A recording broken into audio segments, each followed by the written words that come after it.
Okay. Hey, everybody. Welcome to the April CMS monthly meeting with Danny Miller. He's going to be talking about some interesting things about mushroom DNA tonight. Uh, Here he is. All right, thank you. It's really great to be here. Let me share my screen. I'm here today to talk about some of the really cool things that we've learned through the DNA sequencing of mushrooms lately. I started a project a few years ago trying to see the sequence of every mushroom growing in the Pacific Northwest and to learn where it fits in the tree and which ones have names and which ones don't. And kind of bit off way more than I thought. I way more than I can chew. We figured there's maybe 2,000, 4,000 mushrooms or so in the Pacific Northwest, something on that scale. And we've now seen 10 to 20,000 sequences of mushrooms, and every 10th or 15th one is a new sequence we haven't seen before. So the thing that we're learning, and the thing that I think anybody who studies biodiversity is learning, is that we have no idea what kind of diversity is out there. It's always way more than you think. So it's now a multi-generational project instead of just a project that I was hoping to do. But I want to talk today about some of the really cool things that DNA of mushrooms has revealed about the history of their evolution, and some of the sort of interesting theories that other people have come up with and that I've thought about myself. Because I think I think we've got some fascinating insights here. So in the beginning, well, as humans, we love to classify things, right? It isn't enough just to name all the mushrooms. So we could have this list or a book of a million different mushroom names. That's just overwhelming. It's not enough just to name them. We want to classify them and how they fit together. You want to take all the ones that are very similar and you call that a genus, and you can see like all the different amanitas. They all have that in sort of the ways that they're similar, and then step back and classify them into families and orders and so on. And it starts to make sense of them all. You want to see how they're related. And so here's a sort of how somebody might describe three mushrooms at the top that are very closely related to each other, another couple sister species, and we make a tree to sort of show how they're related. Much more interesting than just having a random list of all of the names. So, in the beginning, if you wanted to classify the mushrooms and figure out which ones were closely related and which ones weren't, all you could do was look at them and see and figure if they look almost the same. I suppose they're closely related. And the first person to systematically study mushrooms and use the Linnaean system of genus and family for mushrooms was Elias Fries in Sweden. He started writing books about this in 1821. And he's the person who made the first decisions about how to classify them. So he said, if they have gills under the cap, those are probably all belong in one group. And if they're like boletes, like the porcini with that sort of soft sponge underneath, that would be a second group of mushrooms. So when most people think of a mushroom, they think of the gill mushroom. They think of the thing that has the cap and it has the stem under it, and you turn it upside down and you see those gills. And that's what most people think of. But after belonging to a mycological society, you've by now seen the amazing, extraordinary diversity of the forms of mushrooms out there and realize there's many, many more kinds like that. But it kind of all started with people thinking of these guild things as what mushrooms are. So that was number one. What was under the cap was the determining factor for how they were going to be classified. And there were so many of them. The second thing that he chose was spore color as the very next thing. So for all of us who are kind of upset that when we're trying to identify a mushroom, we have to stop right away, spend 4 hours, take it out, put it on a piece of paper, make a spore print to see what the spore color is before we can get further in identifying it, he's the guy to blame because it was him who decided that the very first thing after knowing it had gills that you'd need to answer to get further in the key to identify them would be the spore color. But in his defense, it really kind of makes sense. It does tell you a lot, and you kind of do need to know that. But it is unfortunate that it's a question that's not so easy to answer. So some difficult decisions had to be made. So on the left, we have Agaricus, the genus he chose for gill mushrooms. And not only do they have gills underneath, but there's a few other features too that help confirm what you've got. They were soft, and you could put them in your mouth and actually chew them, and many times growing on the ground, not just on wood. And then on the right-hand side was his classification for the conchs, the polypores. They have that sponge surface underneath their cap, kind of like the boletes do, but they're hard and tough. If you were to try to eat one, you'd break your teeth on it probably, and attached right to wood. So we had these two clear different categories. And then they found this guy in the middle here. It has gills underneath the cap, but it is a hard wooden conch attached to the trees. So, what was it? Was it a gill mushroom that happened to evolve to be tougher and stronger and grow on a tree without a stem? Or was it a conch that just happened to evolve gills underneath? And nobody knew, but Freeze's rule, he had a rule, everything with gills was agaricus, and everything with the pores and underneath it was the polyporus. So it was classified as a gill mushroom. Were they right? Did anybody know? Well, spoiler alert, it turns out that that wasn't right, but that's the best that they could do. Then the invention of the microscope shook things up. When you look at most gilled mushrooms under a microscope, you see often pretty much the same thing. You see the spores, which are these elliptical, like 10 by 6 ellipses or so, maybe a little bigger, maybe a little smaller. And besides that, in the background, like if you look at the middle one, all the other cells, there's these long, stringy things under the microscope too, the long, stringy fibers. Mushrooms are very kind of fibrous. You can like peel strips of them away. That's kind of mostly the texture. But then they looked at the russula under a microscope. It was very different. The spores are perfectly round almost. And not only that, but they're covered in these warts that turn black in iodine. So you put iodine on it and all these little like spikes and warts appear. And not only that, but all the most of the tissue in the background are also circular. You can see these kind of ovals and circular cells in the background that aren't there for the rest of the gilled mushrooms.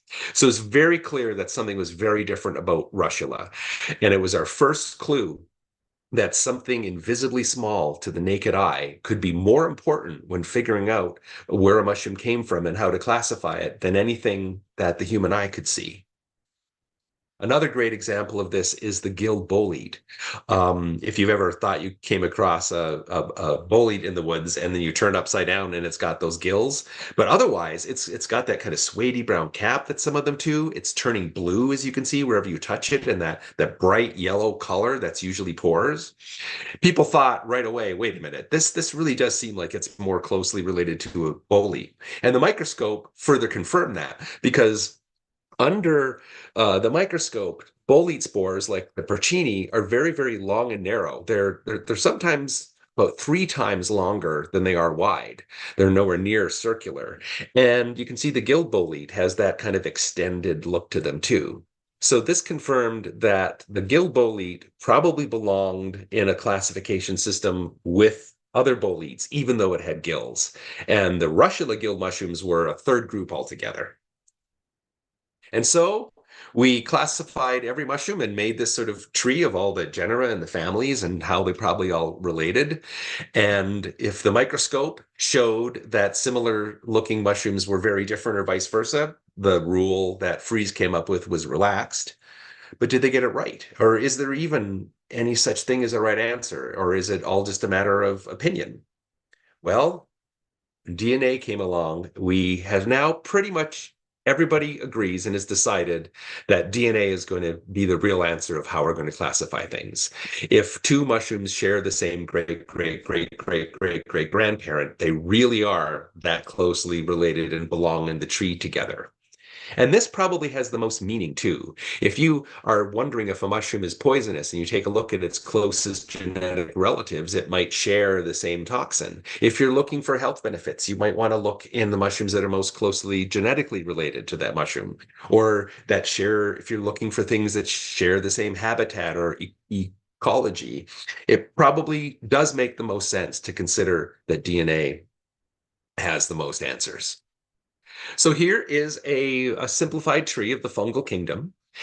I put a star next to all of the branches of the tree where it is known that they're a fungus that sprouts a mushroom as a fruit big enough to see, not just these like invisible or molds or powders, but things that actually create mushroom fruiting bodies.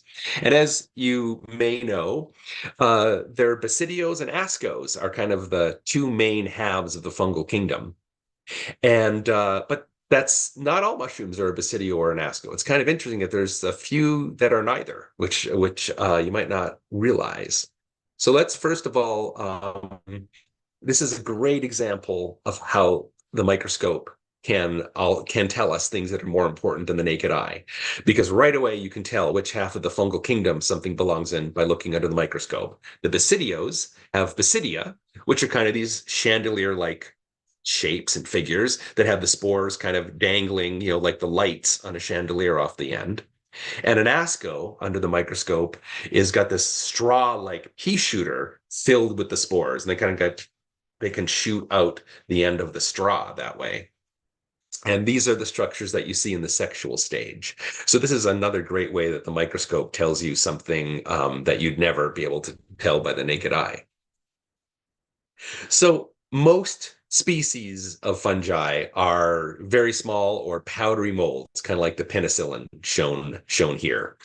But some of the branches that I put a star on are the interesting ones that we care about as mushroom collectors that actually make fruiting bodies big enough to see. So here's a couple of things at first, just to sort of show you things that are neither ascos nor basidios. These little yellow blobby things, Antigone is neither an asco nor a basidio. And growing on this mycena here, you see these long hairs, and there's like a little pinhead on the end of each hair where all the spores are. And that's a spinellus. That is a fungus. That's neither an asco nor a basidia. And we have things like slime molds, which are really cool, that are not even fungi. They're in a different kingdom altogether. Although poor slime molds don't have a lot of people studying them, so often it's a mycologist that decides to feel sorry for them and decide to study them. They're not advanced enough to have their own kind of branch at a university. So on the top left corner here, we have the shape of what is a guild mushroom, what most people not in a mushroom club think of when they think of a mushroom. But here's some of the shapes, some of the wide variety of shapes that mushrooms can take. And one of the most fascinating things that DNA has shown us is that there's not much rhyme or reason between what the mushroom looks like and where you'd find it in the tree. When Fries first made his classification, all of the polypores were together. All the mushrooms with teeth under the cap were together. All of the cup-shaped ones belong together. All of the jellies belong together. And that isn't true. There's a remarkable amount of diversity of how many different shapes show up in different parts of the tree. So here's a graph that shows this. These are all the different orders of and classes of the basidios. And next to each one, I've shown the picture of all the different shapes of mushrooms that you might find in that part of the tree. And I don't expect anyone to care or memorize this in any way. The important thing to take away from this slide is how many different shapes can be in one branch, and in how many different branches the same shape might appear. It's almost like there's no rhyme or reason to it. That means that mushrooms have evolved back and forth between these grossly different morphological shapes many, many different times, which is astonishing. So if we look at some of the more basal orders, some of the sort of older orders in the tree, we see simple shapes like the blobs of jelly and clubs and corals and things, but no true gills. That seems to have taken a while to evolve. In the top half of the tree, we start to see gill mushrooms show up here, and in the boletes and in the polypores and sort of all over the place. The diversity is amazing. So now I'm going to talk about some theories of how the evolution of the basidiomycetes happened, and some sort of interesting stories that have come out of looking at the DNA. So in the beginning, one of the more first primitive shapes that fungi probably took is just a simple crust. These were fungi that were eating wood, and they grew on their food source. They started digesting and eating the wood flat on the surface. Unlike the penicillin molds that are kind of powdery, these are coherent. You can actually often like peel a piece of it off and hold it in your hand, which you can't really do to penicillin. So they're textured, they're coherent, and they're basal, meaning they're found every branch of the tree will have some crusts in it because that's kind of one of the forms that it makes sense that mushrooms started out by having. So one of the first kind of evolutionary advantages and changes that happened are the crust started to bend away a bit from the wood instead of being pressed totally on it. It's kind of like the evolution of a cap forming. Just bending away, like an inch or so away from the wood, might give it a little advantage. It could get caught in the wind easier. It might be able to spread further, and that was an advantage. And also, the surfaces became wrinkly, like the flebe on the bottom left. All with all these wrinkles, you could just create spores and tuck more spores in every nook and cranny in that wrinkled surface. And that allows the fungus to be able to maximize how many spores it can make. We call it maximizing the surface area to volume ratio, which is just a fancy way of saying make as many spores as you can in as small a space as you can. So the crusts are found in almost every branch of the tree, which means it's really hard to identify them without a microscope and sometimes even without DNA. Their identification is often to be despaired of, and there's probably a special place in heaven for the people that study crusts because they're quite difficult. So let's go to the bottom of the tree now and start with one of the most basal classes, Tremella, witch's butter. One of the early, we think are one of the earlier shapes to evolve are the blobs of jelly that grow on the wood. But there's a few different orders and classes that have jelly fungi in them and that are actually remarkably different ecologically, which is really interesting. Tremellas, the witch's butter, they are mostly parasites. Now, being a parasite and killing something for food, killing your host is a good short-term strategy, but not a very good long-term strategy to make sure you don't run out of food. So these first ones were often parasitic, which means they weren't actually eating the wood. They were eating one of the crust mushrooms that was growing on the wood, like in the bottom left corner here, the sterium crust. The Nematelia, tremella-like jelly, is eating the sterium, which is eating the wood.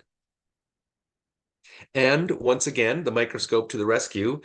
Just looking at a fungus, you might not be able to tell what kind of jelly you have. But if you have a tremella type jelly, it's going to have basidia that look like number D here, the fourth one, with these long, sort of stringy necks. And the necks of the basidia for jellies sometimes have to be very long because they have to sort of escape from that blob of jelly to sort of get outside of it. The next class, the Dacromycetes, which often, at least around here, are more likely to be found on conifers than on hardwoods like tremella. And it's really interesting. So here's another branch, and there are some clear differences. They're more advanced shapes. We actually start to see almost a cap and a stem in some of them, like the didiola up here. It's almost got a cap and stem, or the shoehorn shape of the Dacryopinax. And they are now, most of these are not parasites. They have a saprophytic ecology where they are actually decaying the wood and eating the wood. So they are now helpful. They're not hurtful. They're a helpful part of the ecology and the biosystem. And if you look under the microscope, my favorite looking basidia, the tuning fork basidia, kind of looks like a tuning fork. You can tell right away that you have something in this branch. So the way that these mushrooms eat the wood is in the easiest way. Now, wood is composed of two main pieces, cellulose and lignin. Now, lignin is that hard, wooden brown stuff that we're looking at in this picture. But what you can't really tell is there's this sort of white goo that holds it all together called cellulose. And being soft, it's much easier to digest. So that's what the first mushrooms were doing. They were digesting the easy to digest parts of the wood. If you and I were to try and eat a piece of wood and swallow it, you wouldn't get much nutrition out of it at all because it's really hard to digest wood. Not a lot of things can do it. Termites, which eat wood, can, and some mushrooms evolve the ability to do that. But in the beginning, they were just able to eat the easy to digest cellulose. The third group of jelly fungi I'm going to talk about, the auriculariales, like the tree ear. This group have even more advanced shapes. They've evolved like into tree ears. There's a shoehorn here, and one of my favorites and more advanced shapes, the toothed jelly that actually has these sort of spines and teeth growing out from underneath its cap. These are more advanced shapes, which you might expect, but also it was around the time that the auriculariales split from the rest of the fungi at the time that mushrooms probably developed the ability to digest the lignin, and the auriculariales mostly do. So first of all, their basidia are unique as well as the others. It's type E. They have these sort of horizontal sections that you can see on the basidia. You can tell right away which of the three kinds you have under a scope when a lot of the shapes can look different and otherwise you just might not know. And here's what they eat. If you've ever gone into the forest and seen this sort of white gooey patch left behind of a very, very well decayed log, it's because the mushrooms that were growing inside of it, the fungi was digesting the lignin, and all of the hard brown wood was digested, and it left behind the white cellulose. And without the lignin, you can actually sort of see that white cellulose now. And interestingly enough, most mushrooms that I know of will be either one or the other. They will either digest lignin or cellulose, but not both. They've remained specialized, which I think is really interesting. So, one of the next really cool tricks that mushrooms developed in their evolutionary life was the ability to leave their food source. If you've noticed, up until now, everything I've talked about is a mushroom growing on wood. I haven't talked about anything that just sort of sprouts out of the forest floor yet. So, not every mushroom growing out of the forest floor will be in this mycorrhizal relationship that I'm about to describe. They might be decaying the leaves or the needles that are on the ground. But at some point, the mushrooms realized that they could get into a symbiotic relationship with the trees. The mycelium that are growing throughout the ground would attach itself to the tree roots, and they made a deal with the trees. They said, hey, well, I'm personifying. I love to personify about this kind of thing. They said, um, uh, hey, trees, if you'll give us some of your sugar, we'll give you some vitamins and minerals back. Now, I remember in fifth grade learning that plants were green because of chlorophyll, and chlorophyll was this magic thing that could turn sunlight into sugar. And that's why how trees ate. You and I, we can run around and get food, but a tree's just kind of stuck there and it can't move, so it has to make its own food. But chlorophyll turns sunlight into sugar, and that's it. So that would be kind of like you and me on an all Twinkie diet. How healthy do you think that would be? It's not. Where is the tree getting the vitamins and the minerals? That part of the story was never told. Well, I think most people assumed that since there's vitamins and minerals in the ground, the tree roots are able to pull the vitamins and minerals out of the ground that way. And it turns out that tree roots are very poor at doing that, but mushroom mycelium, very, very good at doing that. So that's how that relationship could be set up, where the mushroom said, I'll give you all the vitamins and minerals you need. You give me the calories and all that energy. And now the hyphae could just grow through the ground to any random point and just sprout a mushroom out of the ground, not attached to its food source. So many, but not all of the mushrooms you see growing out of the ground, not attached to wood, might be in this mycorrhizal relationship with the trees. And to prove how important this relationship is, they've done experiments where they've grown a tree indoors in a sterile environment with no mushroom species in the soil. And the trees grew up very sickly, like the Charlie Brown Christmas tree, sad little tree that they got in that cartoon. And then they allowed the mushroom spores to come in and grow through the soil, and the trees would just perk right up. So it's pretty much been shown that most trees and most shrub species are counting on fungi for some kind of beneficial relationship to help get their vitamins and nutrients. Okay, so let the diversity begin. I'm going to go through the different shapes that mushrooms can take and show you and talk about how many different places in the tree that we can find that kind of thing. Chanterelles. Chanterelles have sort of like gills, but not really. They have what looks more like ridges, or I call them speed bumps instead of true gills. And we have the real chanterelles on top and the false woolly chanterelle in the bottom left. We have the blue chanterelle in the bottom right. This shape, where there are these ridges underneath the cap, found in 4 different orders. They've evolved independently to look like this at least 4 different times. Clubs and corals. Clubs, pretty simple shape. They just might be a club coming out of the ground. Stinkhorns are kind of like fancy clubs that hatch out of an egg. Stinkhorns are really cool because they stink to high heaven to attract flies to land on them. And the spores get stuck to them, and the fly will fly away and be able to spread the spores that way. Cordyceps is really popular now because of the Last of Us zombie show, hypothesizing cordyceps being able to live in humans, which, knock on wood, can't do yet. Cordyceps are cool. They're in a group of ascos that are covered in pimples in their sexual stage, which I'll talk a little bit about later. But the club and coral shape is found in 7 different orders. It's a pretty simple shape, so why not evolve all over the place? But it certainly isn't the case that they're all related, that they're all equally closely related to each other. The corals, like our beautiful colored bromeliads, may not be so difficult to evolve into a coral. If you're a club and you branch and make 3 more branches, and each of those 3 branches makes 3 more branches, soon you're creating a coral. And this has happened in, as I said, about 7 different orders. Tooth fungi that have caps, but teeth instead of gills or pores underneath that cap have evolved in 3 different orders. I love this little sort of ear pick tooth fungus on the left. There's a conch that has teeth instead of pores, and this sort of bundle of spines like the bear's head. 3 different orders that tooth fungi have evolved in. Polypores, or the conchs, 4 different orders.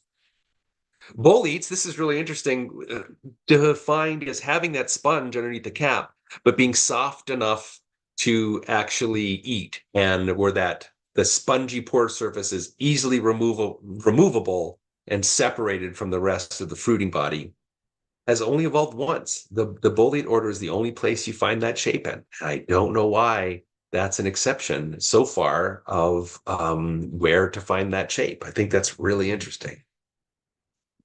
Birds' nests, another shape, really, really cool. They really do look like little tiny birds' nests with the sac of spores kind of looking like eggs.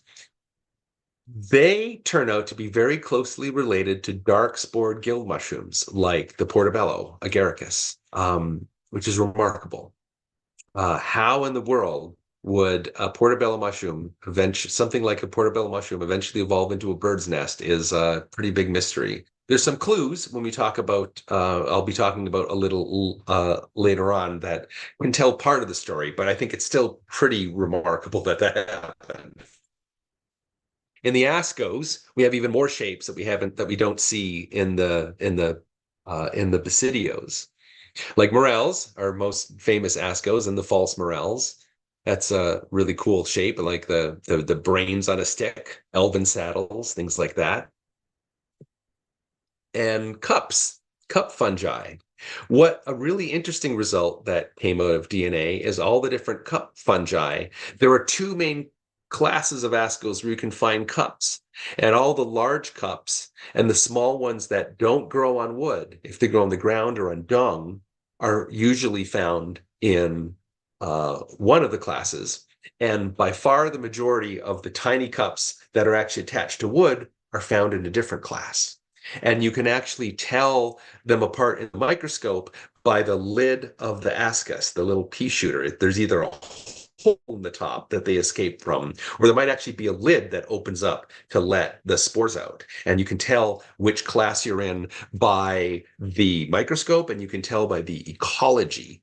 Those much more than you can tell by what it looks like to the naked eye. Ecology turns out to be very important.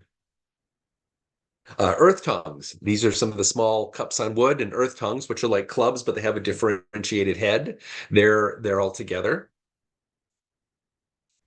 Flask fungi, like the cordyceps. These are the pimpled ones.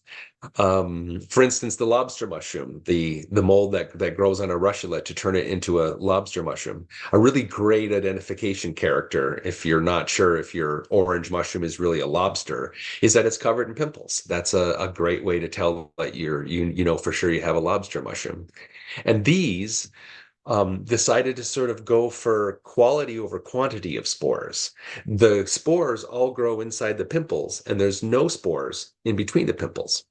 But being inside a pimple is kind of like being inside a volcano. They can be like erupted out and pushed out of that pore of that little pimple, and perhaps get a little more oomph and travel a little further.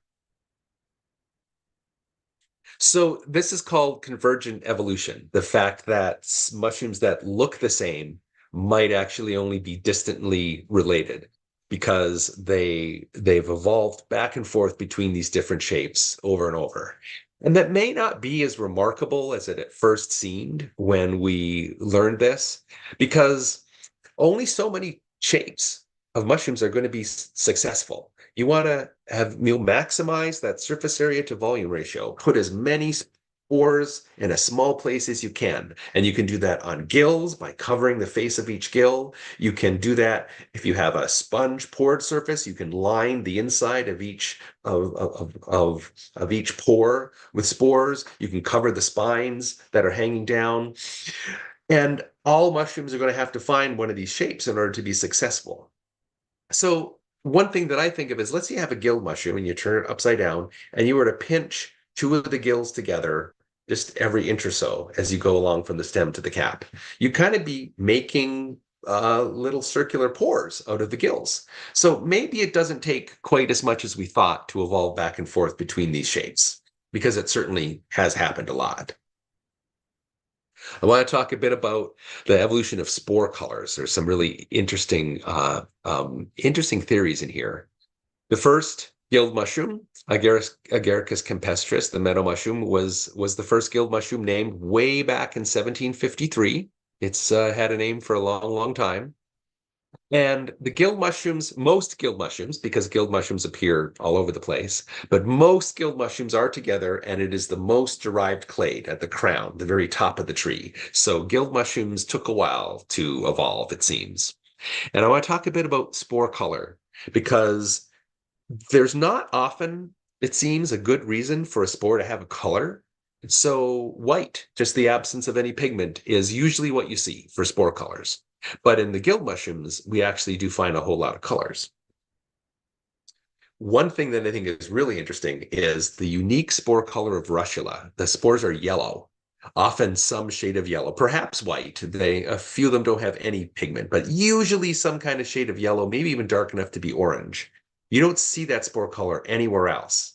And why is that? Well, now that we've looked at the microscope and we see that russulas are their own thing and they evolved in a separate part of the tree, different from other guild mushrooms, it becomes more plausible that they might have their own spore color. They evolved to look like other guild mushrooms completely independently, and for whatever reason, at the same time, they developed yellow spores. It's not like they were a guild mushroom closely related to the others that just happened to find a reason to develop yellow spores. So I think that's really interesting. And you can see how far away they are. At the very, very top are most guild mushrooms, the agaricales, and the russula guild mushrooms are way down here. Quite a lot of distance between them. Pink spores is a cool spore color. And in the plethora of guild mushrooms that are really difficult to identify, it's kind of cool if you find one that has pink spores, because you have a hope of identifying it. that color only appears in two families, and they're pretty well differentiated. The Entoloma family has attached gills, where the gills are actually attached to the stem, and you'll usually find them growing out of the ground. And also the spores are a unique shape, which is really cool.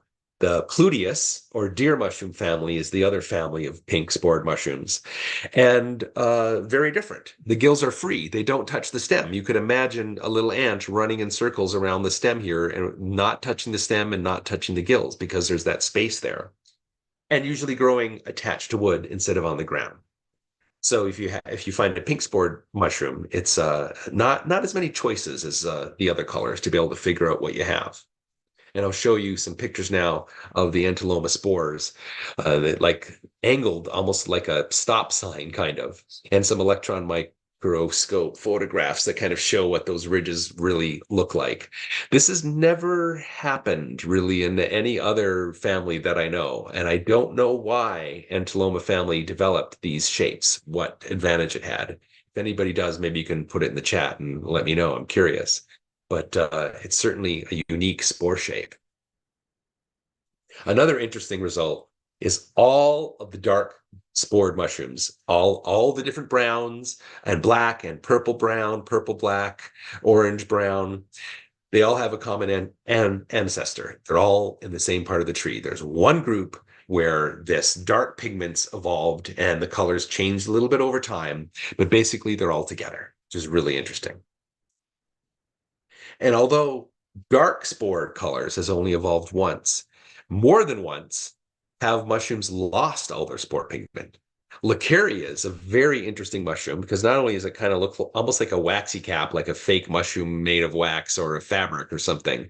They have white spores, but they're right in the middle of the dark spore group. For some reason, the spore pigment all went away, and this branch continued on with white spores. And that happened again. The Lepiota families also are white spored mushrooms that live in the dark spored clade. As a matter of fact, one of the Lepiota types, Leuco agaricus, is Latin for white agaricus because it really looks like one. It's kind of like a portobello mushroom, except when you turn it upside down and instead of seeing those dark chocolate gills, you see white gills. And it turns out it really kind of is a white gilled agaricus because they're very close in the tree together. All the different lepiotas, there may have been 3 events or so where different lepiotas lost their spore pigment, but they're all kind of close together, and they also live in the dark spored part of the tree. Now, my favorites, there's some really unique and strange gill colors. There's a red spored mushroom, there's a green spored mushroom, the red spored melanophyllum, and the poisonous shaggy parasol. The shaggy parasols that have white gills and white spores are usually edible, and this one with the green is quite poisonous. Well, what happened there? Those are both kinds of lepiotas. So it's not that they evolved a red color or a green color for some reason.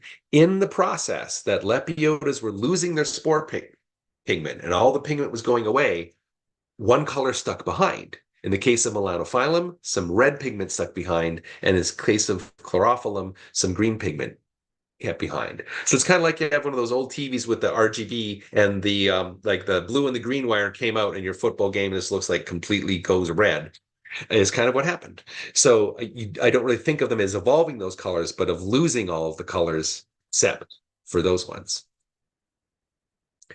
So most non-gilled mushrooms have white spores. That seems to be most common because there's not really much of a reason to have it. But it's interesting to think that the gilled boletes also and boletes themselves do have some pigmented spores, and I'm not sure why. But these gilled mushrooms, the Paxillus, Tapanella, and the gilled bolete, have brown spores. And a couple of other bolete relatives, Gomphidius and Crow-Gumphus, the pine spikes, and the slimy, hideous Gomphidius, have black spores. So the bolete order also developed spore pigments. Inky caps are a really interesting story. So evolving the ability to turn to ink which the caps on these mushrooms can do. They deliquesce, and then the sort of black ink just dissolves, and then the spores float away. We figured at first that that was unusual enough that it probably only happened once, and it's happened at least twice. And that was kind of a clue to go back a little closer and say, what's going on there? And when we looked, we started to see some clues that we missed. So in the case of the shaggy mane, one of the most famous inky caps, if you've ever like cut one open and looked inside, there are a million gills in there. They're so close together, they're practically touching. And that's the problem. So the gills are so close together that when the spore gets ejected off of one gill and tries to get away, it will slam into the neighboring gill and get stuck instead of escape. So that was a problem, and it might have gone extinct if it wasn't for the fact that at the same time it evolved the ability to turn to ink, and it doesn't need to eject its spores. They can just all turn into a liquid and then stream away in the ink and spread that way. But the other inky caps, which are closely related to Sapphirella, and they kind of do look like Sapphirellas that turn to ink, don't have gills spaced that close together. That's not what happened. And I don't know what the advantage was for them or why they evolved it. I think somebody said it could help with wind dispersal, or if there's no wind dispersal, they can just sort of float away and they're not relying on wind. I'm not sure, but it's a completely separate evolutionary process to have evolved those. So, why have I not talked about puffballs and truffles yet? Did I forget? No. It seems like, if you think about a truffle, it's just a blob. The first instinct is to think it's one of the really primitive shapes. Blobs of jelly were one of the first shapes. Maybe this blob that doesn't have much of an interesting shape to it might have also been a primitive mushroom. Well, that's not true. And the first clue is it's not attached to wood, because if it was really that primitive a shape, you'd find truffles attached to wood. It wasn't until a ways along in the evolutionary process that the mushrooms were able to grow away from their food source. So many of the truffles are in mycorrhizal symbiotic relationships with trees. And you will find truffles or puffballs or false truffles, some kind of truffle-like object all over the tree. Any mushroom could potentially eventually evolve into a kind of truffle. And I don't know of any examples where it's gone the other way around. Once you're a truffle, you're kind of stuck there. So let's talk a little bit about how that might happen with evolutionary pressure. So imagine in the top left, you have a gilled mushroom. This is a agaricus, kind of a portobello relative or a button mushroom relative. And the climate changes, and it is now a desert, and the mushroom sprouts out of the ground, and the cap expands and flattens out and is exposed to the sun and is just seared and killed. So eventually, you're going to get afraid to open up. That veil is never going to break because it's not going to want to expose it to the hot sun. So you start to get this kind of closed shape. And then if you're never opening up and your spores never have to be ejected out, it doesn't so much matter that there's gills inside there. It'll just kind of all turn into a mush because it doesn't matter. And here we have a gill, a sort of like the beginnings of a truffleized bolete species on the top right. And eventually they just start to turn into a blob. The truncal columella in the bottom left here, the bright yellow, you can kind of see where the stem of the mushroom used to be. And then this kind of brownish gray is where the pore and the cap used to be.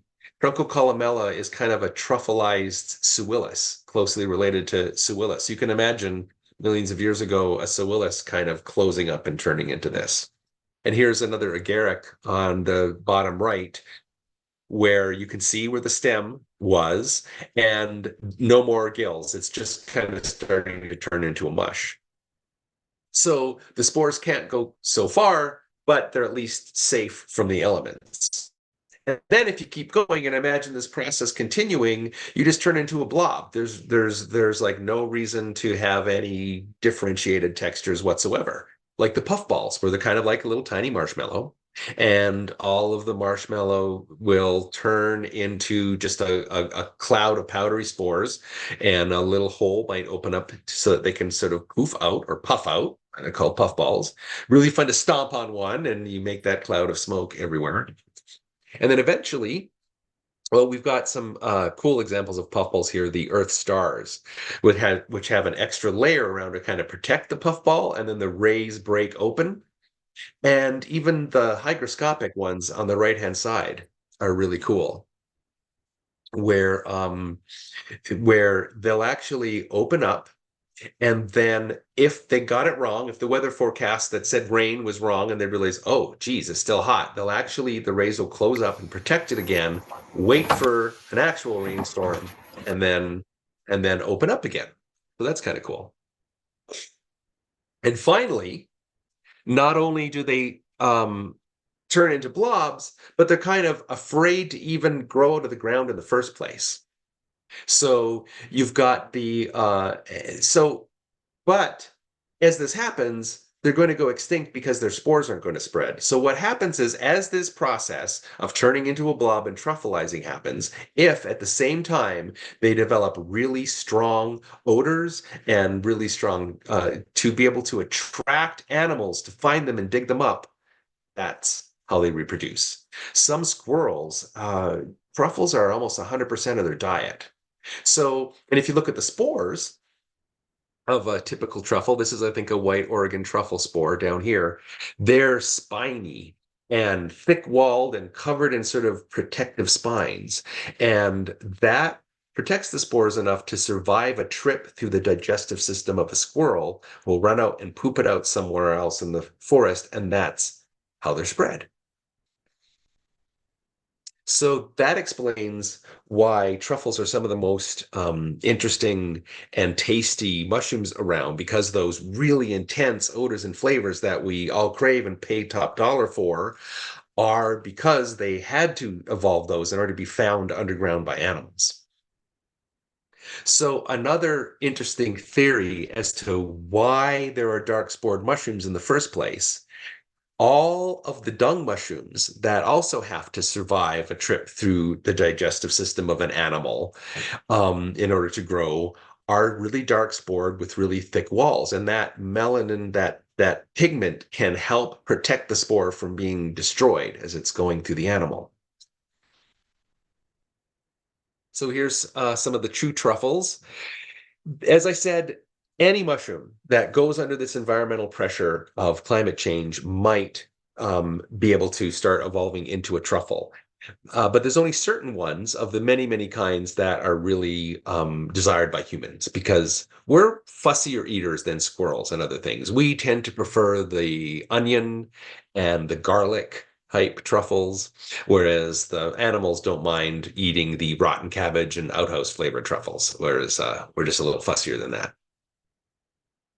So, what I think is really cool is, what is the most advanced evolutionary shape that a mushroom has ever made? Is it this stinkhorn with this elaborately knitted like curtain coming down from it? No. Is it this lattice worked thing that hatches from an egg and creates all these interesting shapes? No, it is a little blob. Is actually one of the simplest shapes, took the longest to evolve because of that process. So centuries long mysteries have now been solved. Sometimes we already knew this without DNA. Looking under the microscope, it was very clear that Russula was very different from other gill mushrooms, that the gill bolete not only looked like a bolete, but it probably was more closely related to boletes than other gill mushrooms. Sometimes DNA has given us a clue so that we know we need to go back and look more carefully, like inky caps, where we could realize we missed something. Like, there are two groups of inky caps. One because the gills are too close together, and another one for a different reason. But often we'd have never known without DNA. There's still some what we call cryptic species that we know from DNA that they're different, but we have not yet figured out in what other ways they're different. There must be some other way, but we just haven't noticed it yet. The genetic diversity is extremely complicated. So in conclusion, I just wanted to say that some scientists have spent their whole lives trying to figure this out. This is their life's work, and they didn't think there'd ever be an answer. In Hessler and Smith's Waxy Cap book from 1963, they had this weird looking waxy cap, and it was kind of like halfway between two groups, and they didn't know where to put it. So they made a guess. And they said, we've guessed, but this matter will probably continue to remain one of opinion, as it has in the past. The end is not yet in sight. Well, well, thanks to DNA, the end is now in sight, and we will soon know a pretty clear picture of how all the mushrooms are related to each other and what they evolve back and forth and into. It's really fascinating to go back to these books and see if they got it right or wrong. To go back to the Wet Cat book and see, well, did they pick the right of the two or did they not? And why or why not? And it usually ends up, if you trust the ecology, you're probably going to get it right much more than any morphological shape. But as I said, these people spent their life's work working on this, and I really wish that I could go back and tell them that we now have the answers. It's something that I think they would have loved to know, and we're very lucky to live in an age where we're getting the answers like this. Thank you very much.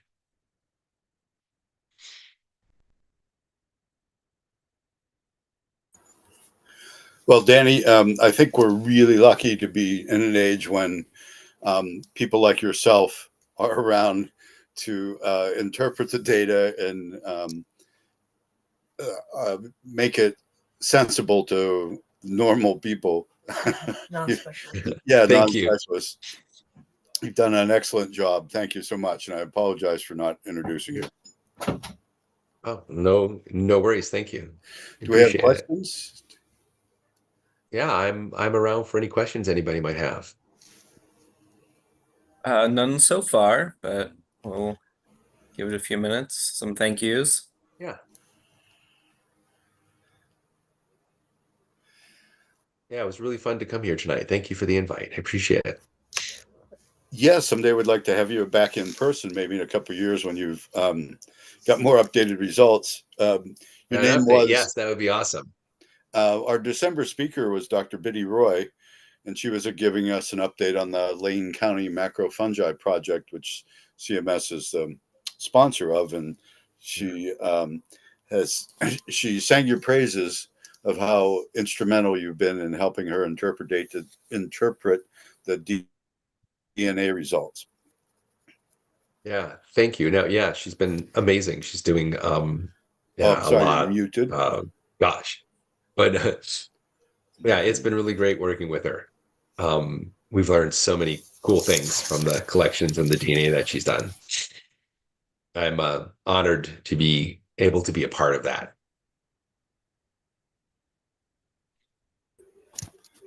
A couple of questions have come in. What are some of the big DNA info gaps that still remain?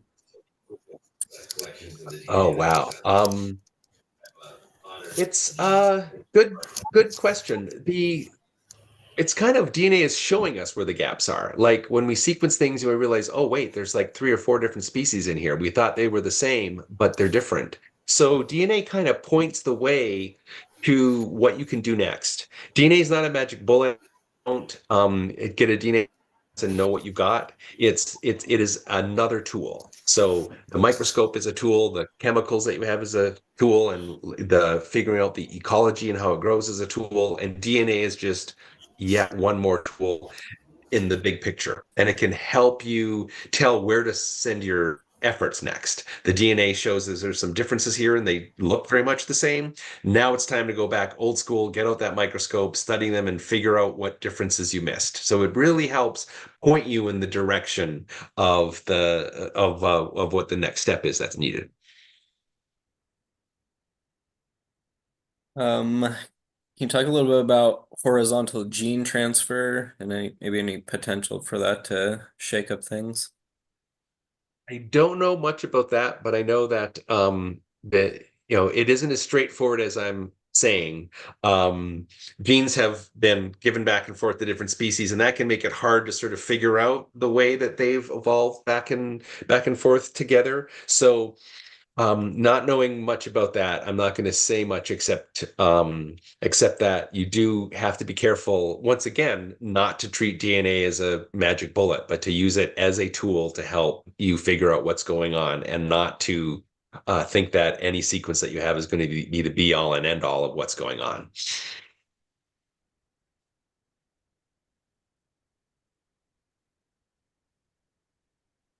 All right, that's all the questions we have right now. So, Danny, do you anticipate whole genome sequencing at any time in the near future for fungi? Yeah, it started. Some people do it. It's still very expensive. So uh, most fungi have on the order of 10 million base pairs or so. Wow. Humans, it's about 4 billion. So we're much more complicated than fungi. But still, 10 million is a lot. When we sequence a mushroom, the first thing we usually do is sequence this ITS region. It's about 6 to 700 long. That's Hmm. it. Like you could memorize it. Like I know people that memorize pi to 700 digits in high school. So the same, like next generation of geeks are going to be, are going to be memorizing DNA sequences, maybe. I don't know. Um, 6 to 700. That's so short. And in order to really get the information that you need to look at all those numbers. Like look at the 6 to 700 in this mushroom and look at them in this mushroom and compare and look at all the differences. That tells you a lot more than just being given a percentage likelihood because some differences are much more important than others. So if you sequence the whole genome and you had 10 million characters and 10 million characters, it would take you weeks just to look at two. It's impractical. So we sort of start with one gene and it tells you something. Uh, ITS is a junk region of DNA, which means it doesn't do anything. It's a part of of part of the DNA that the body never looks at and doesn't care what's there. So it's free to mutate and change quickly, no risk of hurting the organism and killing it and making it not able to reproduce. So you'll see more differences in a junk area of DNA than you will see in other areas where a difference might have hurt it and not allowed it to reproduce, and it kind of and you'll never notice that change happened. So you can tell it best if two species are the same or if they're different by looking at a junk region, because you'll see all of the possible differences and be able to consider if they're same or different.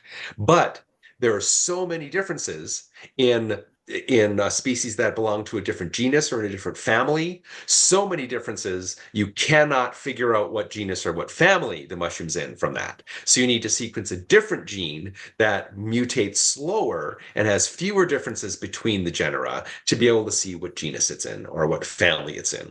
So you're doing like 1,000 at a time, and maybe one gene will do it. Maybe you want two, three, or four, or five. Each piece only about 1,000 that you can look at them by hand in order to start getting the whole picture of where to put it. You don't really need to look at the whole genome, but you will once you want to try to figure out where are the toxins, what's its ecology, and you want to know everything about it, you will.